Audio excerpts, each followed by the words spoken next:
पावसाळ्यात पिण्यासाठी खास एक इंटरेस्टिंग ड्रिंक तुम्हाला सांगतो. काही नाही, अगदी साधं सोपं आहे. 100 मिलीलीटर पाणी घ्यायचं, स्वच्छ उकळून थंड केलेलं, आणि त्याच्यामध्ये थंड झाल्यावर चमचाभर मध घालायचा, चांगल्या क्वालिटीचा. ढवळायचं छानपैकी आणि घोट घोट असं आपण दिवसभरामध्ये कधीही जेव्हा आपल्याला काहीतरी प्यावंसं वाटेल त्यावेळेला प्यायचं. आयुर्वेद असं सांगतो की पावसाळ्यामध्ये बाहेर जशा पद्धतीने चिखल झालेला असतो, त्याच पद्धतीचा एक चिखल आपल्या शरीरातही झालेला असतो, वेस्ट प्रोडक्टचा, ज्याला आयुर्वेदाने क्लेद असं म्हटलंय. आणि अशा परिस्थितीमध्ये मधासारख्या गोष्टीचा वापर नियमितपणे जर का आपण आहारामध्ये केला तर पावसाळ्यात त्याचे जास्त लाभ असतात.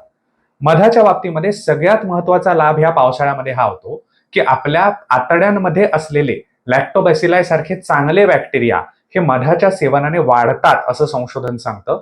आणि ई कोलाय सारखे घातक असलेले बॅक्टेरिया हे मधाच्या सेवनाने कमी होतात. स्वाभाविकपणे पावसाळ्यामध्ये ज्या वेळेला पोटात गडबड असण्याची, गुडगुड असण्याची, पोट बिघडण्याची अनेकांची प्रवृत्ती असते, तक्रार असते, अशामध्ये मधाचा अशा प्रकारचा नियमित वापर हा अत्यंत उपयुक्त असतो. काळजी दोनच घ्यायची: गरम पाण्यात मध घालायचा नाही, आणि डायबिटीस असलेल्या रुग्णांनी आपल्या वैद्यांच्या सल्ल्यानंतरच मधाचा वापर करायचा.